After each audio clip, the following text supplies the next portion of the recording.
that cometh out upon it, and bringeth forth herbs, meat for them by whom it is dressed, receiveth blessing from God. But that which beareth thorns and briars is rejected, and is nigh unto cursing, whose end is to be burned. But, beloved, we are persuaded better things of you, and things that accompany salvation, though we thus speak.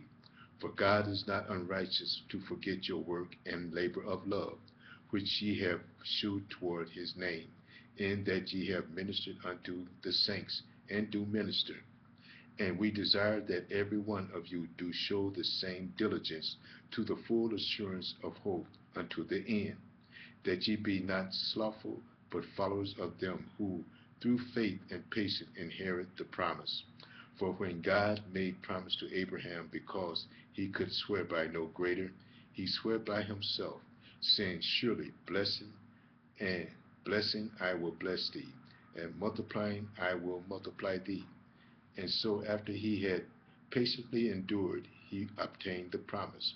For men verily swear by the greater, and an oath for confirmation is to them an end of all strife, wherein God willing more abundantly to show unto the heirs a promise of immutability of his counsel, confirmed it by an oath, that by two immutable things in which it was impossible for God to lie, we might have a strong consolation, who have fled for refuge to lay hold upon the hope set before us, which hope we have as an anchor of the soul, both sure and steadfast, and which entered into that within the veil, whither the forerunner is for us entered, even Jesus, made an high priest forever after the order of Melchizedek.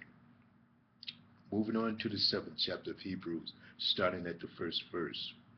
For this Melchizedek, king of Salem, priest of the Most High God, who met Abraham returning from the slaughter of the kings, and blessed him, to whom also Abraham gave a tenth part of all, first being by interpretation king of righteousness, and after that also king of Salem, which is king of peace, without father, without mother, without descent, having neither beginning of days nor end of life, but made like unto the Son of God, abideth a priest continually.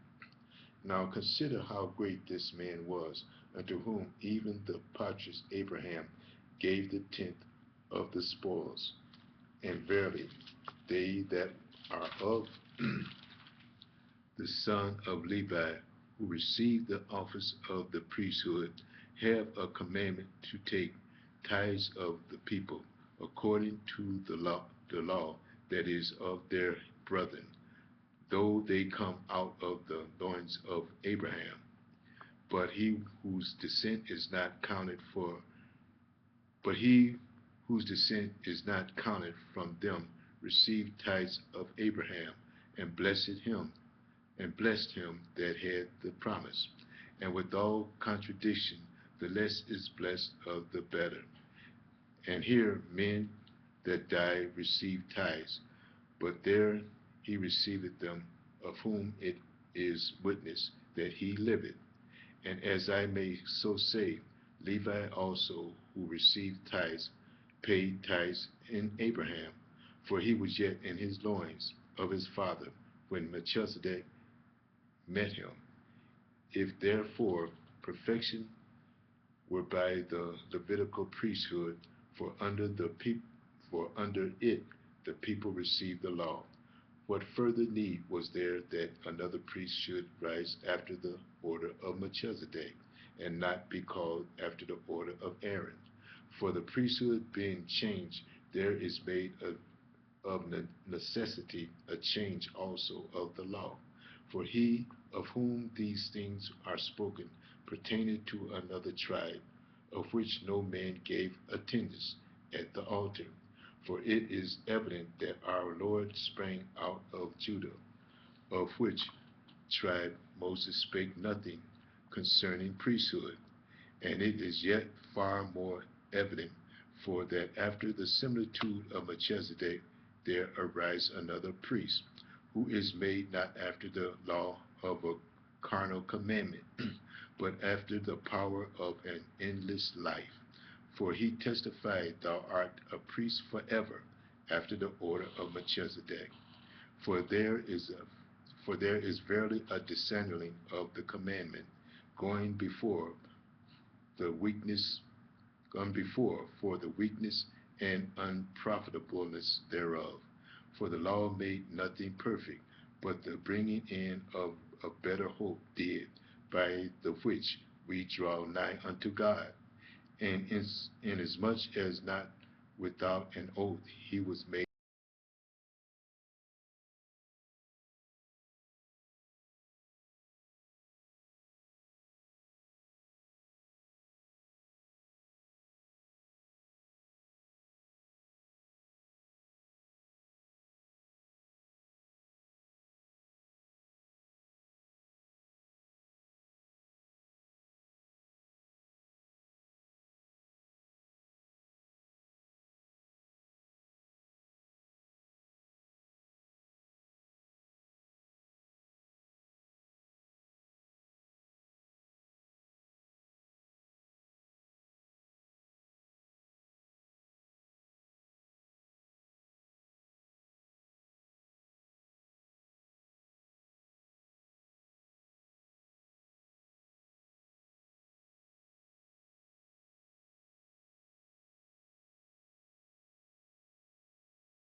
offered up himself.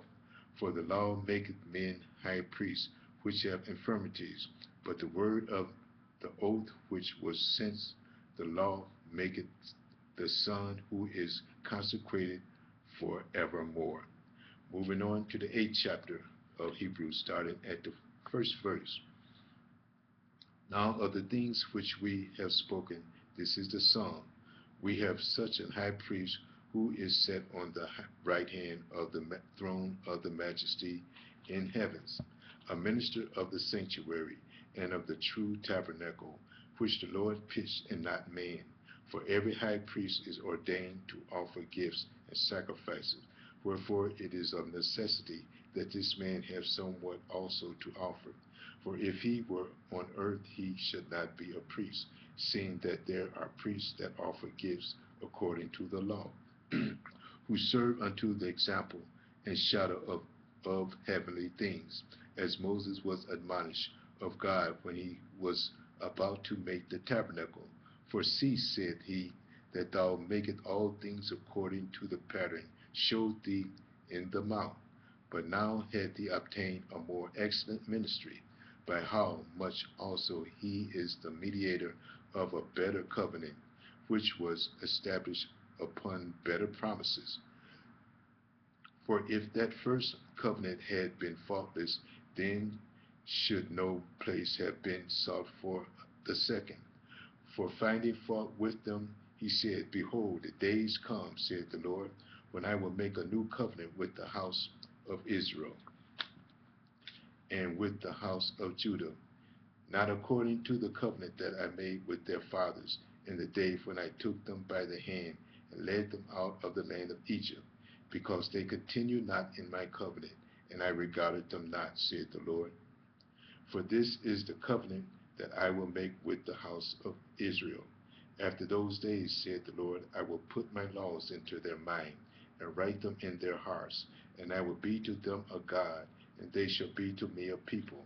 And they shall not teach every man his neighbor, and every man his brother, saying, Know the Lord.